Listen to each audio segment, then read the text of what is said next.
Hi, this is Mike with ReadyLIFT, and today we're going to show you how to properly set up the alignment on your Subaru Forester, Outback, and Crosstrek. Now, the first thing that happens is most shops will end up putting the lift kit on your vehicle and they'll tighten all the components down in the air. The rear suspension of this vehicle is held in by impregnated rubber bushings, and every suspension point on this vehicle needs to be left loose until it is on the ground. Now, this vehicle has been set up to be tightened down in the air like you would find at most suspension shops. And then when we move it to the alignment rack, we're going to show you loosening everything up and how that affects the alignment.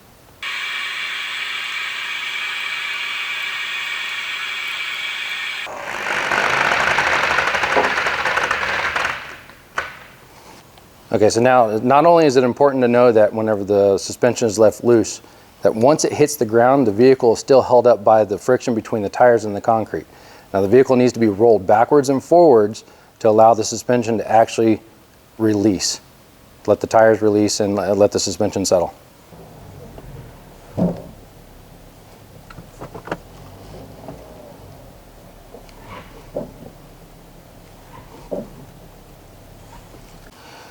So, this vehicle, with all the suspension components being tightened down still in the air, you can still see the amount of positive camber and the amount of positive toe from all the impregnated rubber bushings being held in a bind.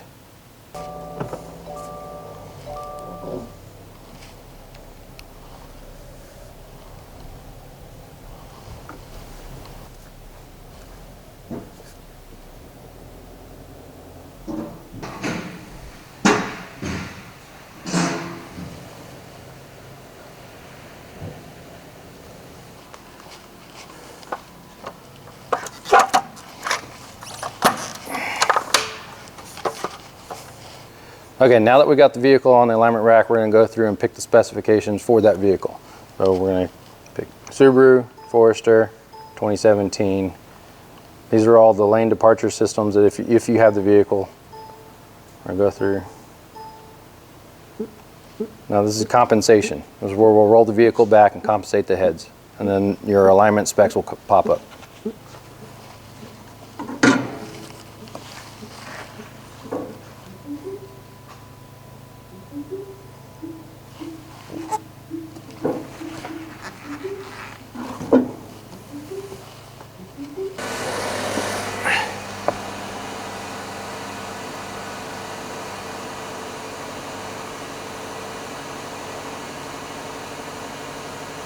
Okay, as you can see, the initial alignment, we have camber, caster, and toe, camber, caster, and toe, and you can see everything is red. First thing you need to do, go to our alignment spec sheet on the very last page of our instructions. You're going to go into your vehicle specifications. We're going to open that up, and we're going to change these numbers to the specified range that ReadyLIFT provides.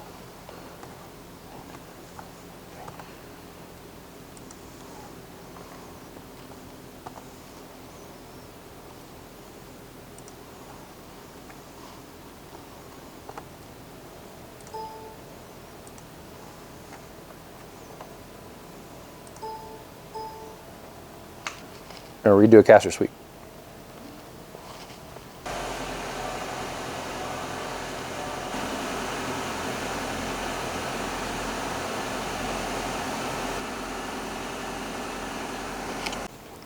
Okay, so as you'll notice, after we put our recommended specs in, most of everything has fallen into the green. These are all fixed numbers that we cannot change anyway. We can mess with camber on this front end, we can mess with toe on this front end. Now you notice that we're still in the red on the rear, and we'll show you whenever we loosen up the rear end components and settle it back down, everything will end up in the green. So now that we're underneath the vehicle, we're going to show you loosening up all the main mounting points of the suspension, including the upper control arm and the trailing arm, is going to allow the suspension to relax and go into droop mode.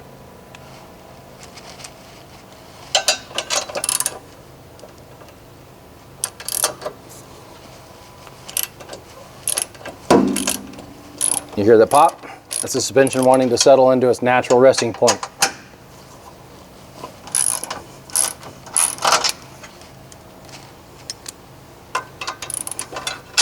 Mind you, number two, this is on a slip plate. This allows the suspension to push out. When you're on concrete, it doesn't allow you to do that because of the tire.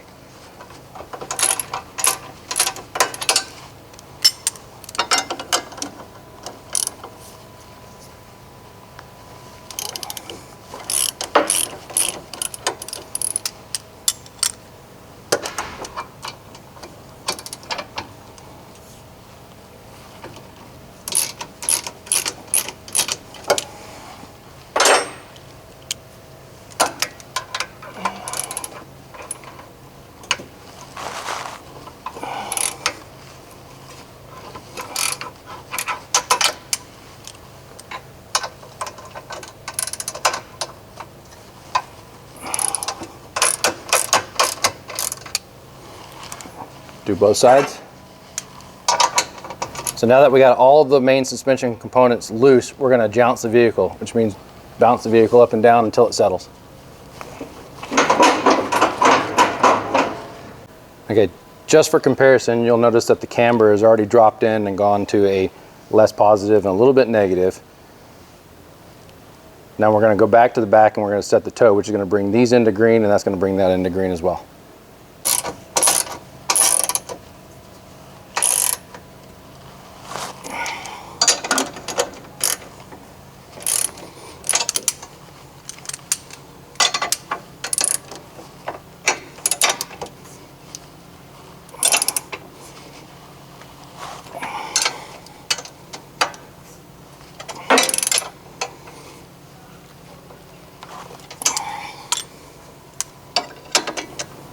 So now that we've tightened down all the main suspension components, we're going to go ahead and adjust the toe by rotating this eccentric. Now, this eccentric is really touchy. It only takes a 1/16th of a turn to make a major adjustment on the screen.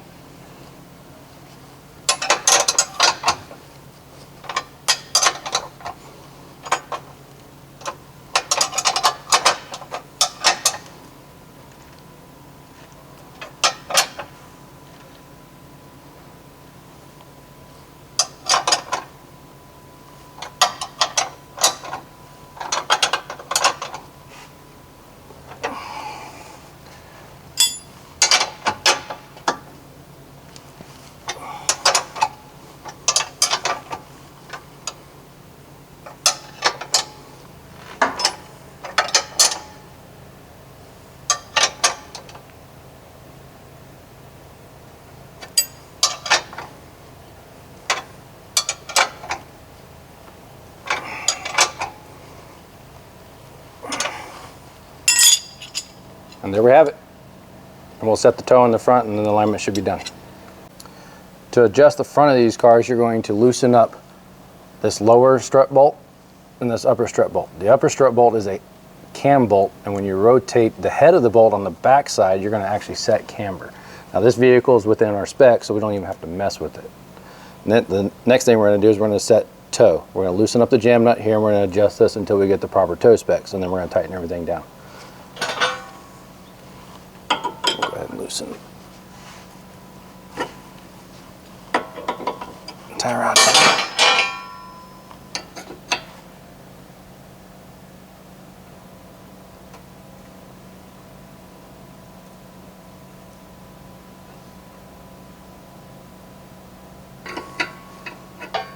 Okay, now we're going to tighten the jam nut.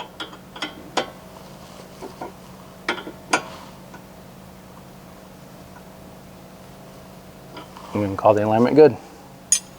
Okay, as you can see from this video, we were able to get this Subaru into the green specs that we provide on the back end of the instruction sheet. The reason that we provide these specs is you've got a lifted vehicle now, you're running on larger wheels and tires. We want to compensate for those tires and the higher center of gravity. These cars can be aligned if done properly. Follow the instructions, start to finish. If your alignment tech says that he cannot get his numbers, make sure that all the points in the back end of the car have been loosened and settled out. Some newer vehicles, springs haven't settled in yet. They don't have a lot of miles on them. They may read a little more positive than negative. This will correct itself with time of the driving. So again, make sure you follow the instructions word for word. Take the alignment specs, give them to the alignment technician. If he has any questions or you have any questions about the install, feel free to give us a call.